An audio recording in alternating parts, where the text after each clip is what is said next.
오늘은 미가서 5장 1절로 6절까지 말씀에 근거해서 성탄을 미리 내다본 사람이라는 주제로 말씀을 드리겠습니다. 우리 성탄절이 바로 눈앞에 있는데요. 인사 좀 나누겠습니다. 옆에 계신 분하고요. 메리 크리스마스. 며칠 전에 제 소녀가 저한테 기분 좋게 이렇게 말해요. 할아버지,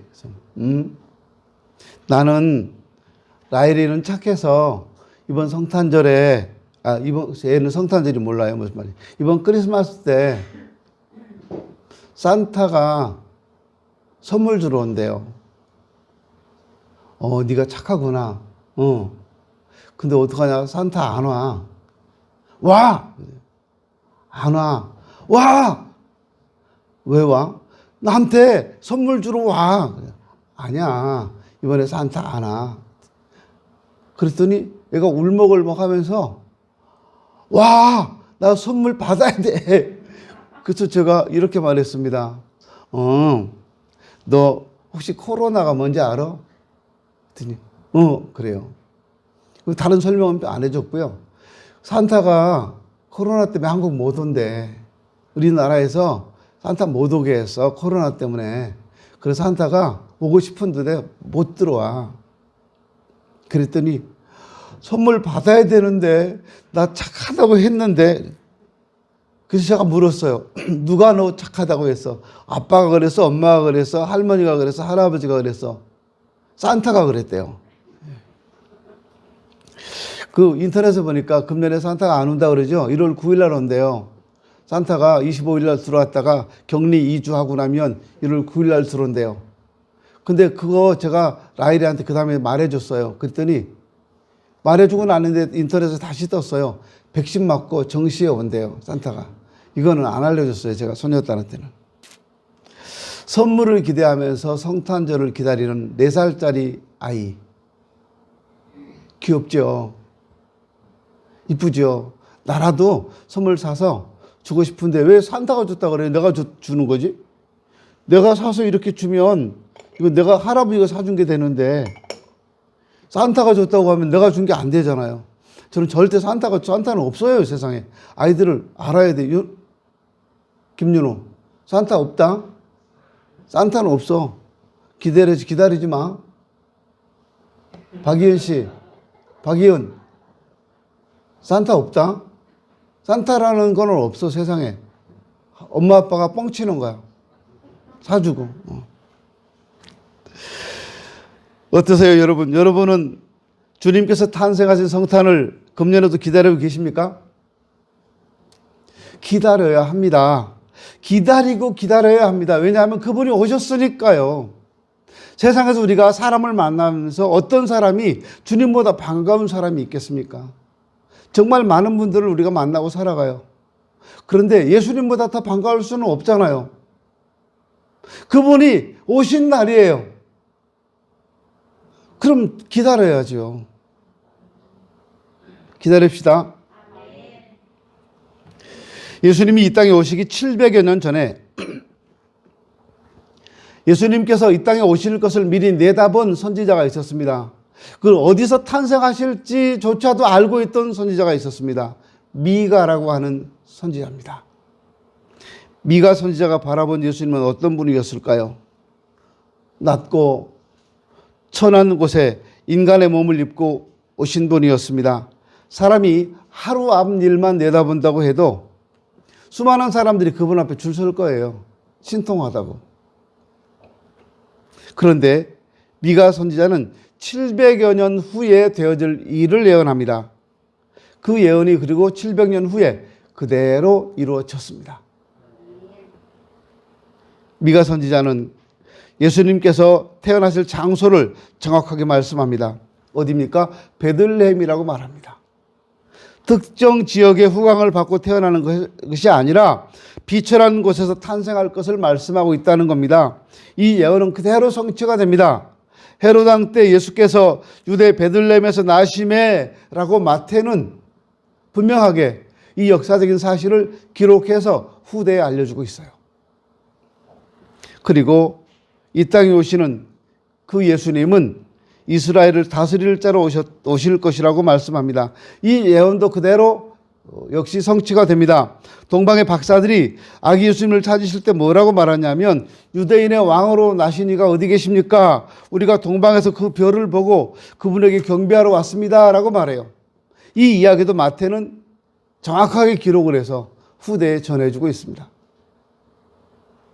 예수님은 영원 전부터 계신 하나님의 아들이시고 또 친히 그분이 하나님이신 것을 말씀하고 있습니다.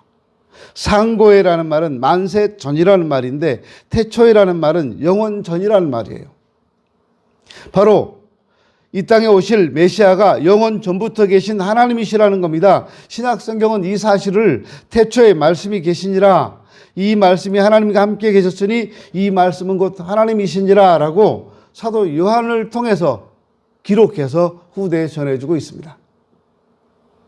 영원하신 아버지라고 이사야는 말하고 있어요. 이는 한 아기가 우리에게 낳고 한 아들을 우리에게 주신 바 되었는데 그 어깨는 정사를 메었고 그 이름은 기묘자, 모사, 전능하신 하나님이라, 영존하신 아버지라, 평강의 왕이라 할 것이라 라고 이사야 9장 6절에서 분명하게 이야기해 주고 있습니다. 그리고 예수님께서 탄생하실 때를 말씀하고 있습니다. 딸 군대여라는 말은 연약한 이스라엘 군중을 가리키는 말입니다. 너는 때를 모을지어다 라는 말을 볼 때 적군에게 포위당했을 때 예루살렘 성 안에 집결된 이스라엘 군대를 말합니다. 그들은 바벨론인데요. 막대기는 바로 하나님께서 이스라엘의 죄악을 치기 위해 사용했던 바벨론을 말씀합니다. 이스라엘 재판장이 뺨을 치게 될 것이라는 말은 평소 온갖 불의와 악행을 저질렀던 지도자들이 멸시와 수치를 당하게 될 것을 이야기하고 있습니다. 이방의 침략을 받아 업신여김을 받을 때 메시아가 탄생할 것이라는 말이죠. 그것을 가리켜서 임산한 여인이 고통을 겪는 해산의 기간이라고 비유하고 있습니다. 바로 이스라엘의 왕이 끊어진 순환 시기, 말라기 이후 400여 년간 암흑기를 말합니다. 바로 이 예언도 그대로 이루어졌습니다. 미가 선지자가 이 사실을 믿고 기대하며 바라보았던 것처럼 우리도 예수님이 진짜 우리의 구주이신 것을 믿고 바라볼 수 있어야 합니다. 그리고 그분을 기다릴 수 있어야 합니다. 4살짜리 아이가 세상에 있지도 않는, 존재하지도 않는 산타가 선물 가지고 온다고 했다고 기다리는 것, 그거보다 훨씬 큰 마음으로 주님을 기다릴 수 있어야 되는 거예요. 이 아이는 선물을 기다리고 있습니다. 이 아이는 산타를 기다리는 게 아니에요. 선물을 기다리는 거예요. 라일이 아빠 뻥치지 마. 산타는 없는 거야. 아빠 엄마가 성탄제를 주는 거야 라고 주세요. 선물 주고 싶으면. 그리고 라일이는 착해서 산타가 준다고 했다고? 라일이가 착해? 동생 맨날 때리는데? 밟고 다니고? 그래도 착하다고, 본인은 엄청 착하다고 믿고 있었어요. 라일이는 착해서 산타가 선물 준대.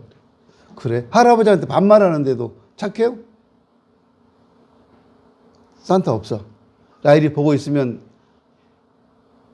확실히 알아라. 산타 없다. 이 아이가 산타를 기다리는 것은 선물 때문인데요. 우리가 예수님의 탄생을 기다리는 것은 우리의 구원에 대한 감사 때문이에요. 이미 우리는 구원 받았습니다. 그분이 오셔서. 근데 그분이 오신 날을 기념하는 것이 성탄절이잖아요. 나를 구원하신 그분의 성탄일. 그러니까 우리는 기다리고 기다려야 되는 거예요. 근데 안 기다려요. 옆집 사는 사람 생일은 기다리고 고등학교 동창생 생일은 기다리는데 예수님의 성탄은 왜 안 기다리는지 모르겠어요. 나오는 게 없어 그런가요? 우리 영혼이 구원받았는데 뭘 더 기대해요? 뭘 더 받아요? 비록 초라한 곳에 오셨지만 예수님은 영원 전부터 계신 하나님으로 이 땅에 오셨습니다. 우리를 다스릴 자로 이 땅에 오셨습니다. 생명의 주인으로 이 땅에 오셨습니다. 만왕의 왕으로 오셨습니다. 여러분 이 사실을 믿으십니까? 누구의 왕이 아니라 나의 왕이 되셔야 합니다. 우리 인류의 가장 큰 주제는 예수님이 누구시냐는 겁니다. 예수님 당시에도 가장 중요한 관심은 예수님이 누구시냐는 것이었어요. 서기관과 바리새인들은 이 사실을 믿지 못했습니다. 그래서 자칭 유대인의 왕이라는 죄목을 예수님께 지워서 십자가에 매달았어요. 스스로 하나님이라고 말씀했다고 참남죄로 예수님을 죽였습니다. 사람은 누구나 다 한 번 죽습니다. 누구나 다 죽어요. 이 땅의 삶은 나그네라고 말합니다. 아침 안개와 같다고 말합니다. 며칠 전에 제가 뭐 노래를 들은 것 같은데 그 노랫말이 이런 거였어요. 이렇게 갈 바엔 이 세상에 왜 왔소? 이렇게 허무하게 살다가 갈 바엔 이 세상에 왜 왔소? 라는 그런 노랫말이에요. 시가요. 제가 그 시를, 그 노래말을 들으면서 야, 이 사람 예수 안 믿는 사람이구나. 여러분, 우리가 오고 싶어서 왔어요? 왜 왔냐니? 여기 앉아 계신 여러분, 내가 이 땅에 태어나고 싶어 태어나신 분 계십니까? 나도 모르게 태어났고, 태어나 보니까 부모님이 계시고, 그렇잖아요. 우리 부모님이 나를 낳아주셨는지, 뭐 주워다 기르셨는지 모르겠는데, 엄마라 그러고, 아빠라 그러고, 안아주고, 때 되면 밥 주고, 옷 입혀주고, 그러니까 엄마, 아빠인 줄 알고 지금까지 살아왔고, 맞죠? 뭐, 여러분 부모님하고 여러분하고 이렇게 유전자 검사 해보셨어요? 친부모인지 아닌지? 안 해보고 살잖아요. 우리 그냥 믿고 사는 거예요. 오고 싶어 온 사람은 한 사람도 없어요. 그렇지만 이 땅에 우리가 태어났을 때 우리를 보내신 분이 계시다는 거예요. 삼신할머니가 보낸 거 아니고요. 하나님이 보내셨습니다. 하나님이 우리를 보내셨을 때는 분명한 이유가 있고 목적이 있어요. 우리가 어떻게 살아야 되는지에 대한 목적이 있어요. 제가 어릴 때 한 번은요, 국민학교 다닐 때 같은데, 여러분은 그런 거 시키지 마세요, 자녀들한테. 우리 아버지는 그거 잘 시켰어요. 저한테 저기 가게 가서 막걸리 한 주전자 사오라. 그리고 돈을 주셨어요. 막걸리 한 주전자를 사왔어요. 사가지고 제가 막 돌아보고 장난치고 오다가 넘어져서 쏟아버렸어요. 절반 이상이 이 노란 주전자인데, 양은 주전자인데, 절반 정도가 쏟아졌어요. 어린 마음에 큰일 났다 싶어요. 이거 어떻게 하면 좋아요? 집에 가면 술 쏟았다 그러면 또 막 야단 맞을 텐데. 그래서 오다가 거기다가 우물에 가서 물을 채웠어요. 막걸리 준 양만큼. 목적이 막걸리 사오는 거잖아요. 근데 목적이 잘못됐잖아요, 제가요. 목적은 잘했죠. 근데 오다가 과정이 안 좋았어요. 넘어지는 바람에 쏟았으니까. 아버지가 그걸 딱 잡수시더니 이거 어디서 사왔냐? 예, 누구누구네 사왔습니다. 그 집 가지 마라 이제. 예, 물 탔구만. 대본에 그래요. 다른 집으로 가라. 얼마나 그 집한테 미안하겠어요.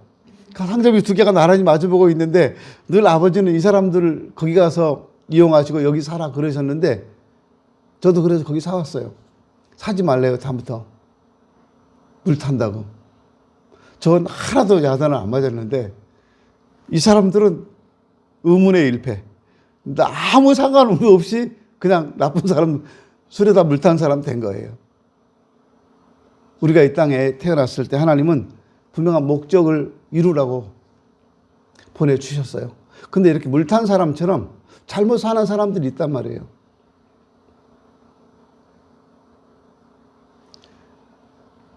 우리를 구원하신, 우리를 통해서 영광을 받으시기 원하시는 하나님 뜻대로 삽시다. 사람 사는 거요. 진짜 별거 아닌 것 같아요. 인생 진짜 아무것도 아닌 것 같아요. 진짜 빨리 지나가더라고요. 진짜 빨리 지나가요. 이제 며칠 있으면 또 한 해가 바뀌잖아요. 와, 그러면 생각하기 싫은 나이가 되는 거예요, 이제 저는요. 나이를 생각하기가 싫어졌어요, 어느 순간부터. 내가 이렇게 나이가 많은가? 싫어졌어요, 하여튼. 그런데 그 나이를 생각해 보면요. 내가 앞으로 얼마나 더 살 수 있지? 제 나이에다 10년을 더 산다고 생각해 보니까 그 정도 되면 10년까지는 그래도 좀 건강할 수 있겠다 이 생각이 들어요. 지금 상태로라면. 20년은요. 자신이 없어요. 앞으로 20년 있다가 제가 죽어도 조금도 아쉬워하지 않을 거예요, 나이가. 권사님, 나 20년 지나면 몇 살인지 아시죠? 말하지 말고요. 예, 알긴 아시죠? 20년. 많이 사는 건가요? 지금부터 20년 더 살면? 아들들아, 20년 더 살면 아버지 많이 사는 거냐? 그 전에 죽어? 제가 죽음을 늘 생각해요. 진짜 많이 생각해요. 얼마 안 남았구나. 진짜 얼마 안 남았구나.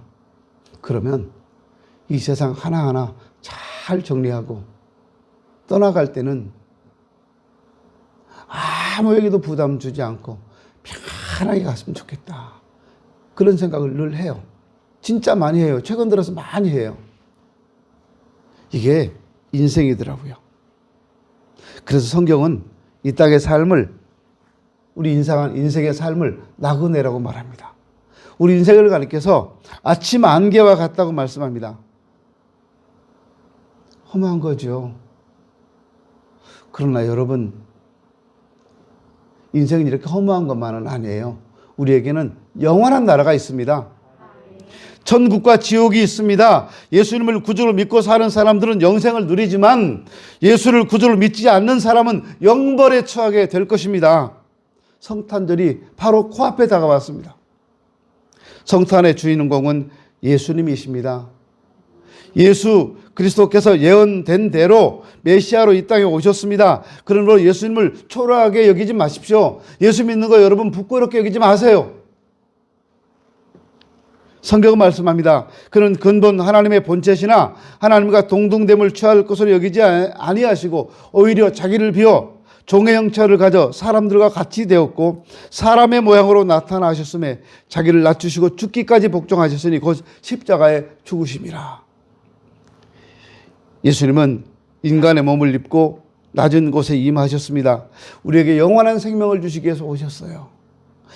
하나님께서 사람의 몸을 입고 이 땅에 오셨는데 그분은 본인이 사람의 몸을 입고 이 땅에 오신 것을 부끄러워하지 않았어요. 그런데 우리가, 예수 믿는 우리가 그분을 부끄러워한다면 되겠습니까? 당당하게 내가 예수 믿는 사람이라는 걸 말할 수 있어야 합니다. 부끄러워서 안 믿는 사람들 분위기가 막 교회를 나쁘다고 하고 하니까 예수 안 믿는 것처럼 얘기하고 그렇게 행동하지 마세요. 주님도 결정적인 날에 바로 그런 사람들을 부끄러워하실 날이 올 겁니다. 내가 주님을 부끄러워하지 않으면 주님도 우리를 부끄러워하지 않으실 겁니다. 예수님은 그럼 왜 오셨을까요? 우리를 회복시키시고 통치하기 위해 오셨습니다. 메시아는 죄인을 회복시키기 위해 오셨다고 말씀합니다. 보라, 처녀가 잉태하여 아들을 낳을 것이요 그 이름을 임마누엘이라 하리라 말씀합니다. 이사야 7장 14절 말씀입니다. 그 형제의 남은 자는 예수님과 혈통적으로 같은 포로에서 귀환한 유대인들입니다. 이스라엘 자손은 신구약 전체를 통하여 하나님께서 구원하기로 작정한 모든 택자들입니다. 이 말씀은 1차적으로는 포로에서 해방되어서 다시금 하나님 백성의 위상을 가질 것을 말씀하지만 더 나아가서는 그리스도를 배척하던 유대인들이 돌이켜 회개하고 하나님께 돌아올 것을 의미하고 있습니다. 인류의 죄의 문제는 오직 예수 그리스도를 통해서만 해결될 수 있습니다. 그러므로 메시아는 모든 민족을 통치하기 위해 오셨습니다. 죄인을 회복시키기 위해 오신 겁니다. 메시아는 신적인 통치권을 가지고 오십니다.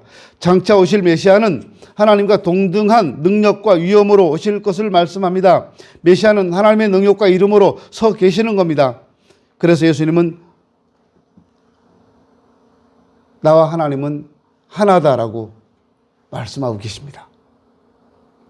그 예수님은 목자적 통치권을 가지고 오셨습니다. 오셔서 뭘 하실까요? 서서 그 떼를 먹인다고 말씀합니다. 자기 양떼를 돌보고 사나운 짐승을 막는 목자의 자세를 비유적으로 말씀하신 거예요. 자기 양떼를 철저하게 신실하게 지키신다는 겁니다. 그래서 예수님 말씀합니다. 나는 선한 목자다. 선한 목자는 양들을 위하여 목숨을 버리거니와 싹구는 목자도 아니요 양도 제 양이 아니라 이리가 오는 것을 보면 양을 버리고 달아나느니 이리가 양을 늑탈하고 또 해치느니라 말씀합니다. 그 예수님은 바로 우주적인 통치권을 가지고 이 땅에 오십니다. 예수님의 통치권은 작은 베들레헴이나 유다에만 멈추는 것이 아니에요. 이제 그가 창대하여 땅 끝까지 미치리라 말씀합니다. 전 세계, 전 민족에게 메시아의 통치권이 미친다는 말입니다. 그래서 대한민국, 인천, 한적한 서구, 그중에 가장 한적한 우리 이 성남동 지역, 이 서구 지역에 살고 있는 우리에게도 하나님의 통치가 미치고 있는 겁니다. 우리는 그분의 통치를 받고 있는 거예요. 지역적 경계와 민족적인 장벽과 계층적인 한계를 초월하신다 그 말이에요. 이스라엘 백성만 선민이 아니라는 말입니다. 시편 기자를 통해서 이미 예언합니다. 내게 구하라. 내가 열방을 유업으로 주리니 네 소유가 땅 끝까지 이르리로다. 말라기 선지자도 말씀합니다. 만군의 여호와가 이르노라.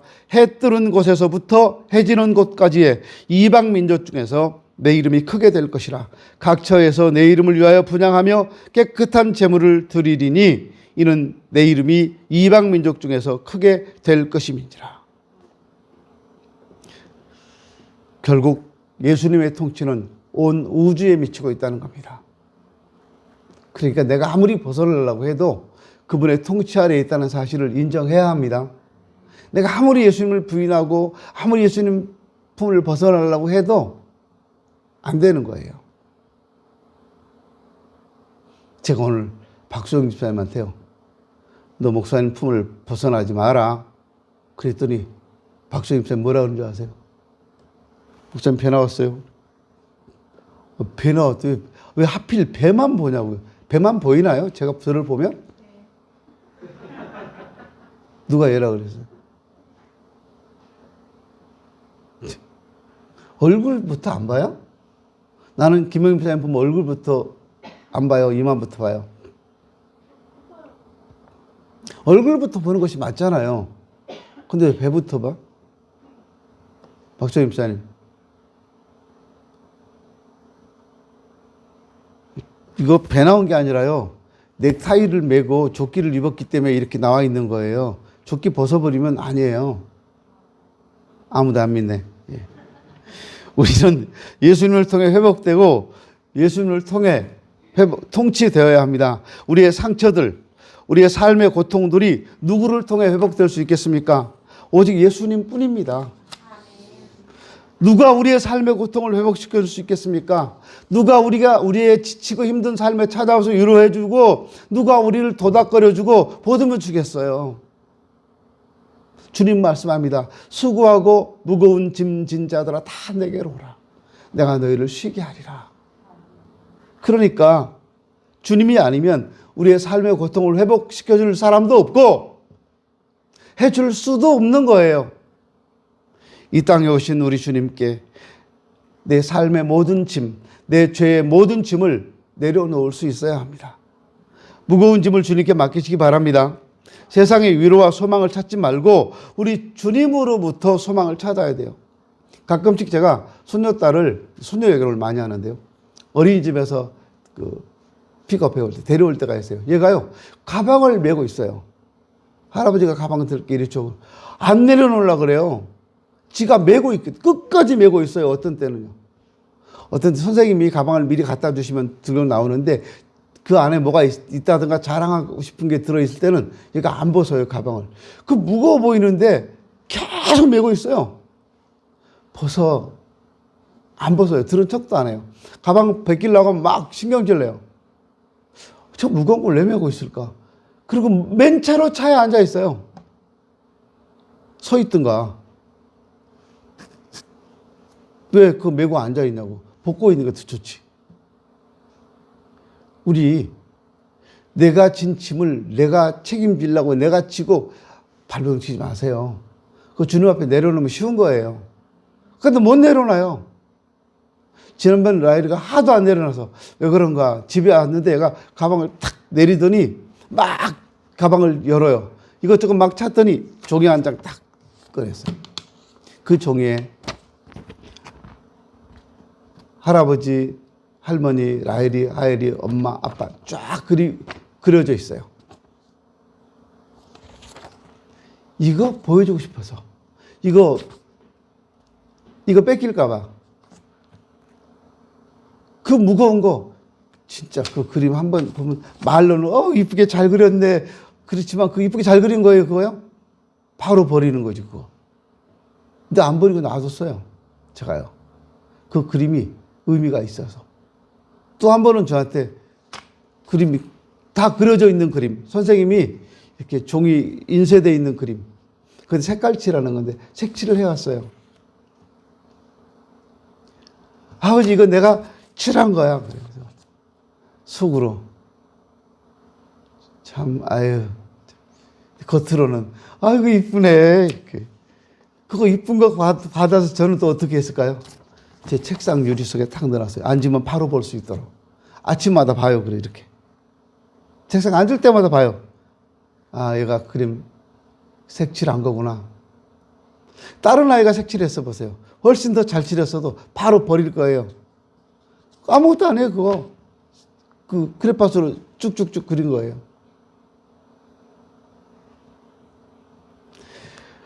우리를 통치하기를 원하시는 예수님께 내 인생의 자리를 내놔야 돼요. 내 인생의 왕자에 내가 앉지 말고 주님이 앉으시도록 내들어야 한다는 겁니다.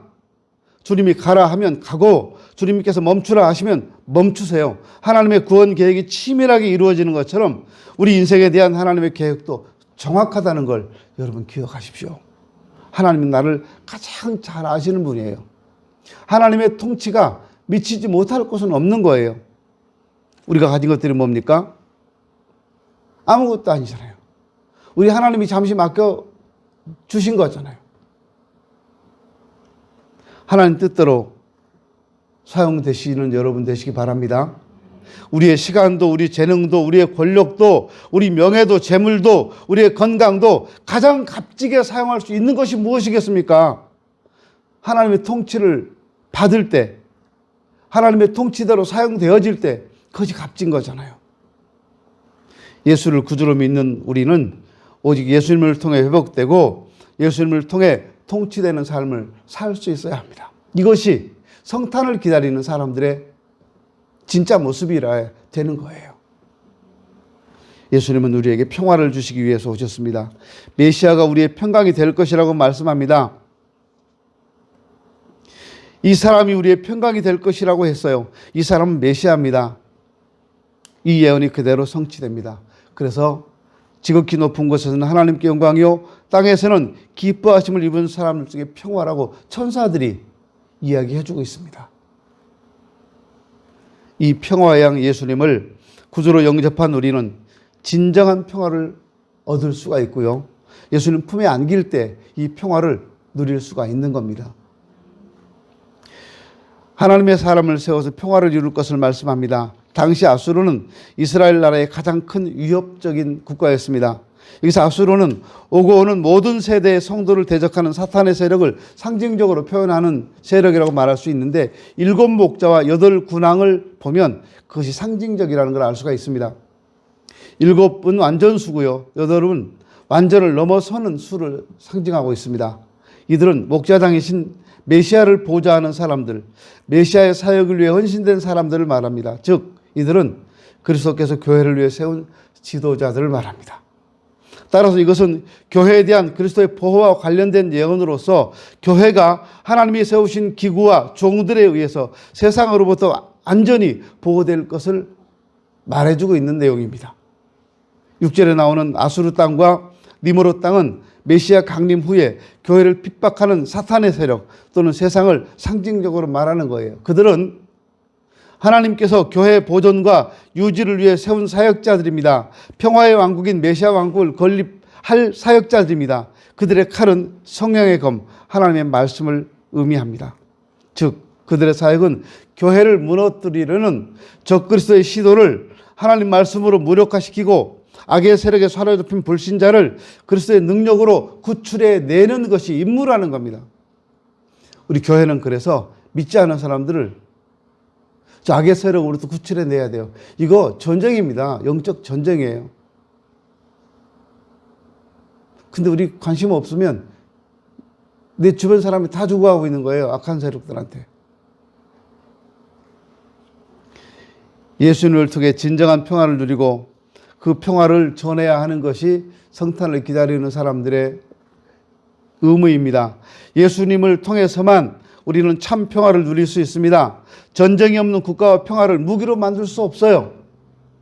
진정한 평화는 예수님을 통해서만 가능합니다. 돈으로, 오락으로, 명예로, 운동으로, 권력으로 참된 평화를 얻을 수 없어요. 오직 한 길, 예수 안에 참 평안이 있습니다. 우리 하나님께서 예수님을 보내셔서 하나님과 우리 사이에 막힌 담을 허려버리셨어요.